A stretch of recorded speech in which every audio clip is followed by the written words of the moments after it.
Assalamualaikum warahmatullahi wabarakatuh. Waalaikumsalam warahmatullahi wabarakatuh. Pas pada sore hari ini kami kumpul-kumpul di kantornya Pak Hairil Hamzah Aziz namanya ini. Ini Ya. orangnya beliau ini. Ya, Ini kantornya. Kami adalah dari Formas Peduli Oku. Peduli Kabupaten Ogan Komering Ulu. ya, Itu ada 3 kabupaten. Sekarang ini jadi Oku Induk, Oku Timur, dan Oku Selatan. Di samping saya ini, kiri kanan ini Pak Hairil Dr. Andes Hairil Hamzah Aziz, SH MH. Beliau ini dari Batu Raja, Songnage. dusunnya katanya Songnage ini. Dusunnya Pak Hairil ini. Dan beliau ini sangat peduli tentang pembangunan yang ada di daerah Oku. Bukan hanya Oku, termasuk Sumatera Selatan. Selamat sore Pak Hairil. Selamat sore, Jenderal Edi. Kemudian di sebelah kanan saya ini ada Insinyur Fauzi Baldada. Baldan. Ini juga tokoh dari Batu Raja. Ini. Beliau ini juga aktivis, konsultan, kemudian Pebisnis, pengusaha. pebisnis, pengusaha, insinyur nih juga nih. Yang asalnya dari dusun yang masih terpencil dan tertinggal di daerah Oku. Namanya dusun Muara Muara Sae. Sae. Itu kalau ke dusunnya dia ini turun dari mobil, di sana belum ada mobil. Itu harus jalan kaki itu 3 kilo. Luar biasa. Ya. Kemudian ini Pak Anton, Dr. Andes Anton. Antoni Amir. Antoni Amir. Kalau dilihat SH ya, SH MH, kalau dilihat asal kampungnya, beliau Dari adalah dari Muara Enim, Lihat. Tanjung Enim. Dulu anggota DPR RI dari Partai Amanat Nasional. Ini beliau ini. Ini juga sangat perhatian terhadap pembangunan di Sumatera Selatan. Itu Pak Hairil, teman kita lagi. Ya, ini Majen Herwin dari Bais, ya, Angkatan 84, ya. Dan Menko Polhukam terakhir, Selamat sore Pak Erwin. Jenderal Herwin, ya. Ini mohon kita nanti dibantu ini Pak Erwin. Walaupun Pak Erwin ini bukan asli dari Sumatera Selatan, bukan dari Oku ya, Tapi kita, Indonesia, peduli Indonesia. Tapi kita minta pandangan beliau karena dulu pernah pensiunan dari TNI dan BIN Ya, yang biasa melakukan pengamatan terhadap daerah-daerah perkembangan dan pembangunan Ya. daerah, termasuk Provinsi Sumatera Selatan. ya.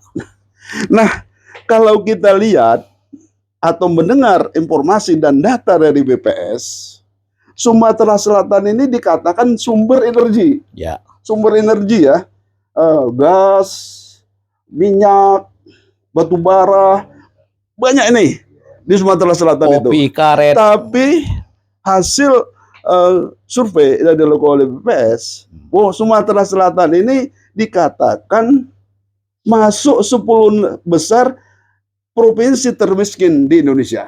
Ya. Nah, kalau sudah begini Pak Hairil, bagaimana pandangan Pak Hairil melihat Provinsi Sumatera Selatan maupun daerah Oku sendiri? Ya, terima kasih Kakanda Irjen Polisi Purnawirawan Kak Edi Kusuma yang saya hormatin sebagai Ketua Umum Forum Masyarakat Peduli Kabupaten Oku. Ini luar biasa. Beliau datang ke sini ingin minta masukan walaupun spontan. Mudah-mudahan memang sudah ditakdirkan dari atas. Ini kantor law firm KHV Law Firm Hairil Hamzah and Partner, dan di sini juga ada sekretariat dari Sambas Sinergi. Sambas Sinergi ini berdiri tanggal 4 bulan 4 tahun 2020 pada waktu lagi ada COVID. Sekarang jumlahnya ada 1.700 orang, terdiri dari bermacam variasi, ada pengusaha, pemerintah dari TNI, Polri, baik aktif maupun purnawirawan. Jadi banyak tokoh-tokoh di Banyak sini ya. tokoh, gubernur, bupati, akademisi, teman-teman dari kedutaan besar, mantan Politisi. dubes, politisi, lengkap di sini gitu, aktivis gitu. Sehingga kita banyak masukan-masukan dan banyak pandangan, kepedulian kita terhadap baik itu Indonesia maupun dari internasional. Apa yang disampaikan oleh Jenderal Edi tadi, yaitu bahwa Kabupaten Oku, kabupaten tertua, termasuk yang tertua, yang pernah dikunjungin oleh Bung Karno, Pak Harto, ini dulu termasuk kabupaten yang cukup menonjol sebagai lumbung padi, penghasil karet, Khususnya daerah ini ya, Oku Timur ya. khususnya daerah Oku, ya, penghasil karet, penghasil padi, penghasil minyak, penghasil gas, dan Sumatera Selatan itu dari zaman Belanda itu menjadi satu basis, makanya Pertamina itu banyak pejabat dari Gua Sumatera juga Selatan. Pak Heril. Hah? Itu yang terkenal Duku Palembang itu Duku asalnya dari Palembang, Komering sama iya. Okan itu. Jadi sesuatu yang ganjil, sesuatu yang nggak memprihatinkan dan harus kita cari jalan keluarnya. Sepengetahuan saya, mungkin nanti ditambahkan oleh Jenderal Herwin, itu tidak terlepas daripada pemimpinnya. Saya di anggota kita Sambas Sinergi ini ada misalnya, mungkin nanti sebentar lagi memang bertamu ke sini, Dr. Insinyur Abdullah Puteh, mantan Gubernur Aceh ya. pada waktu konflik. Dan itu pada waktu konflik masih bisa membangun.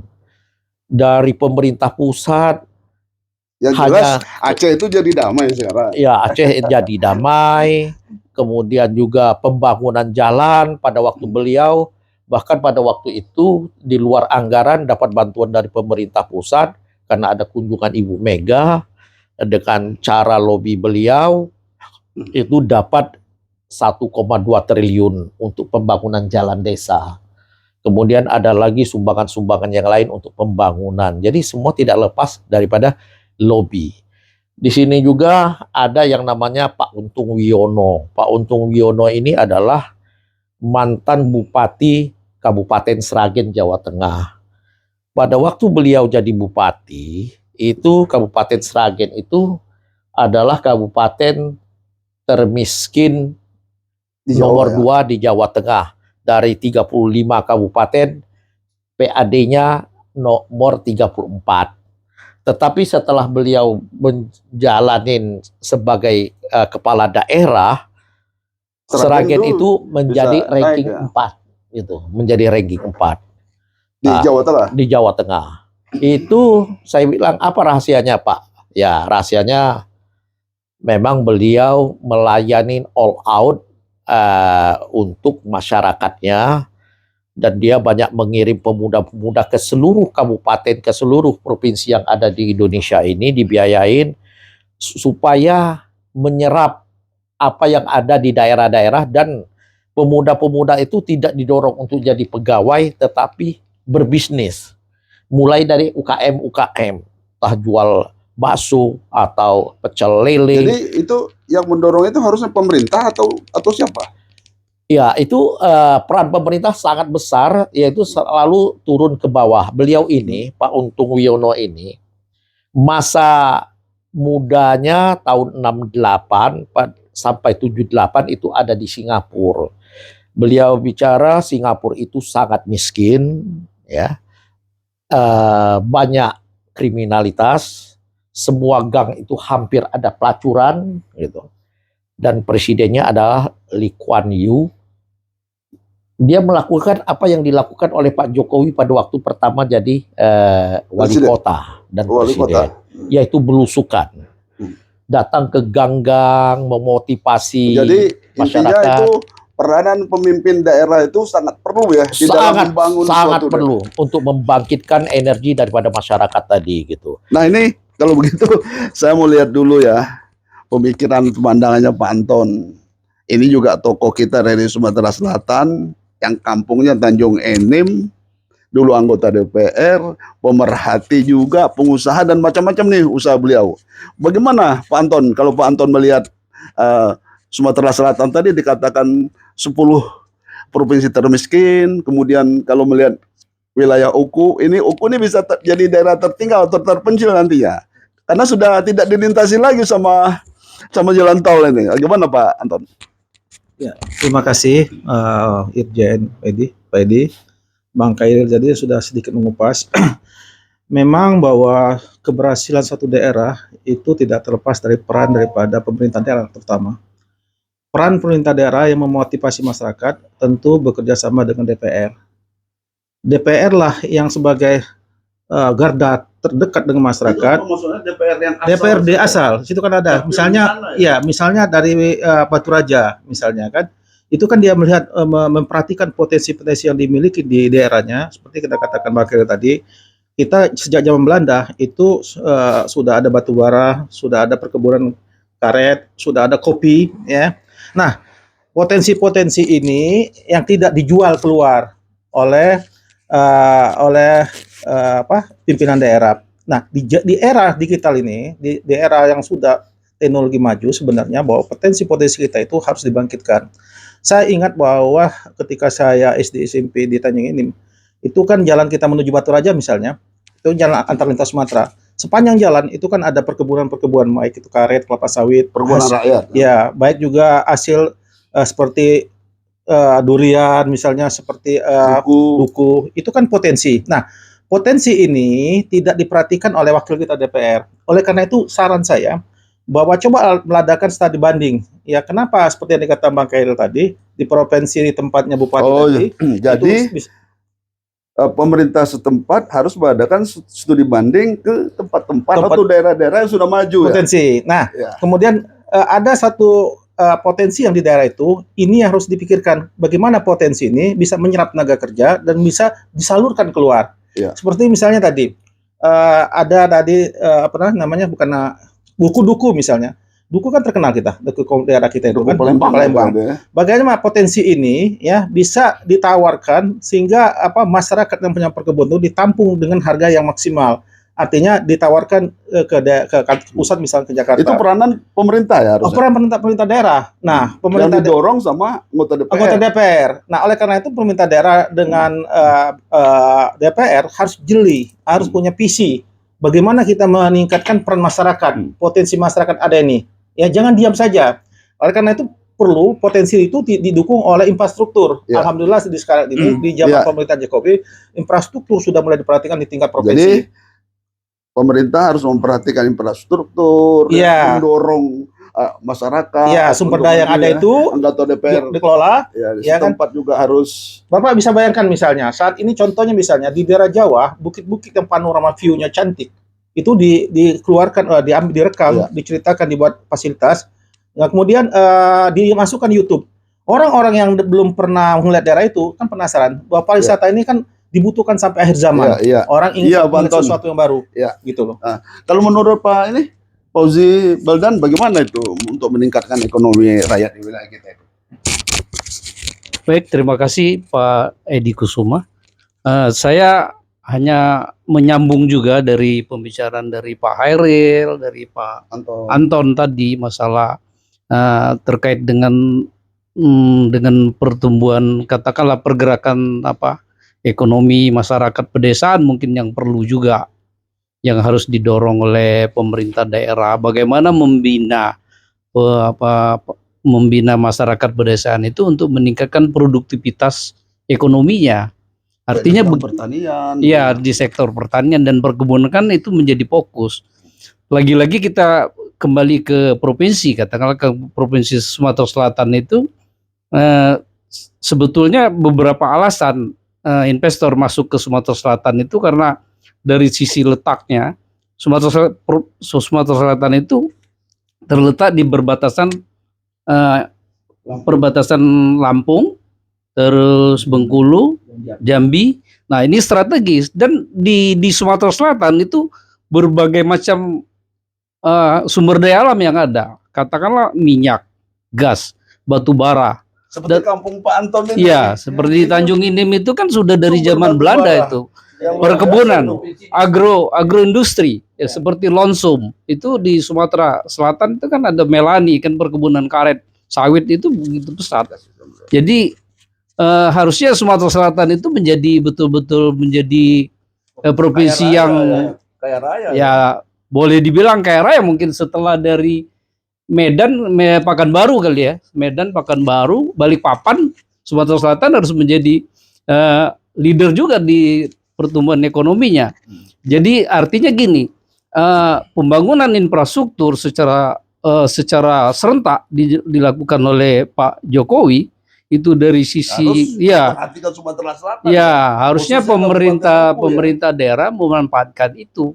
Ya. Jadi bukan hanya digunakan untuk sektor-sektor private. Jadi masyarakat pedesaan juga harus menggunakan transportasi itu, baik darat, laut, udara sudah dibangun semua secara serentak seluruh Indonesia. Mungkin itu aja dari Pak Edi. Terima kasih. Baik. Ini Jenderal Herwin. Jenderal Herwin, silakan Jenderal Herwin. Bagaimana pandangan Jenderal Herwin? Jenderal Herwin ini saya ulangi lagi, dia adalah pensiunan Mayor Jenderal TNI AD Dari Menko Polhukam. Dari Menko Polhukam dan lama dulu bertugas di Bais, ya intelijen lah. Silakan Pak. Baik, terima kasih atas waktu yang diberikan. Kalau saya boleh menanggapi dari tadi beberapa yang dibicarakan, saya lihat dari aspek geografi, aspek demografi dan kondisi sosialnya, ya harusnya bisa lebih maju dari daerah-daerah lain. Tapi keunggulan di demografi maupun kondisi sosial itu tidak menjamin juga suatu daerah akan maju. Itu hanya membantu menyelesaikan persoalan, membantu. Terus supaya maju gimana Pak Herwin? Supaya maju berarti bagaimana kita melihat, menginventarisir potensi-potensi tersebut, ya kan? Itu tentunya harus yang pertama seorang pimpinannya. Pimpinan itu yang penting dia harus bagaimana menjadi konseptor, dia punya inovasi, kreativitas. Pemimpin itu harus sebagai negosiator, bagaimana kita bisa menyambung regulasi daerah dengan pusat, negosiasi dan berarti ada kerjasama daerah dengan pusat, kemudian langsung kepada masyarakat. Nah, yang ketiga, dia harus sebagai eksekutor, berani untuk mengambil keputusan. Ya. Kalau saya lihat untuk di sana, saran saya, ya kan, itu harus menyelesaikannya secara holistik, tematik dan terintegrasi. Baik eksekutif, yudikatif, legislatif, dan peran semua masyarakat. Tentunya dengan mendimensikan mungkin yang sebaiknya 6 dimensi lah. Yang pertama mungkin upayakan pendidikan dulu, saya punya knowledge, pengetahuan, punya wawasan dan sebagainya untuk memotivasi orang menjadi memiliki visioner dan sebagainya. Yang kedua mungkin mendimensikan kepada kesehatan dulu, kesehatan kan problem kesehatan. Yang ketiga tadi saya setuju infrastruktur. Ya. Setelah infrastruktur baru kita masuk kepada ekonomi kerakyatan. Ya. Kemudian tadi disampaikan juga di sana banyak potensi-potensi unggulan yang mungkin kurang melakukan ofensif diplomatik lah. Iya Pak Herwin ya. Udah banyak masukannya. Kemudian kita kembali lagi kepada Pak Hairil ya. Kalau kita lihat langsung kepada Kabupaten Oku, ada dusun di Ulu Ogan itu. Itu ada 7 dusun di Ulu Ogan itu ya. Nah, itu sampai sekarang jalannya itu belum diaspal. Jadi rakyat sana tuh terkesan terisolir. Ya. Kemana DPR-nya tuh? Nah itu, kemana itu untuk pembangunan di daerah sana itu dia sangat tertinggal ya, masih terisolir ya. Gimana ini pandangan Pak Hairil untuk membangun daerah-daerah yang masih terisolir seperti contoh daerah dusun-dusun di Ologan? Ya. Tadi menyambung daripada apa yang kita bicarakan tadi, bahwa Sumatera Selatan itu termasuk bagiannya Batu Raja, yaitu Oku. Ini kaya sekali dengan sumber daya alam. Tetapi di seluruh dunia, daerah-daerah yang kaya sumber daya alam cenderung masyarakatnya menjadi miskin karena kepala daerahnya asik menikmatin sumber daya alam yang gratis, kemudian dekat dengan pengusaha-pengusaha besar yang mengelola sumber daya alam itu saja. Termasuk maaf, misalnya ada Kabupaten Banyuasin itu sangat kaya dengan gasnya. Banyuasin, Tapi, Banyuasin. iya, Banyuasin itu termasuk daerah tertinggal yang gubernurnya sekarang lagi ada di pesantren dan bupatinya juga lagi ada di pesantren gitu. Padahal PAD-nya sangat tinggi. Iya, Gubernur Contoh. Sumsel ya. Contoh juga Itu misalnya ditangkap KPK kan? ya Iya. Kutai Kartanegara itu kaya dengan sumber daya alam, tapi daerah tertinggalnya masih banyak. Kemarin hari Minggu saya silaturahmi dengan Pak Anton ke rumahnya Jenderal Herwin yang ada di Cibinong. Kebetulan saya 10 tahun yang lalu sering sidang di Cibinong karena ada klien yang sidang di situ. Cibinong itu merupakan daerah pemekaran, merupakan kecamatan yang jadi kabupaten. Terus sekarang sudah maju tuh Cibinong ya. Sekarang sudah maju, mallnya sudah seperti ya mengalahkan mall yang ada di Kota Palembang. Wah, luar Ya. biasa ya.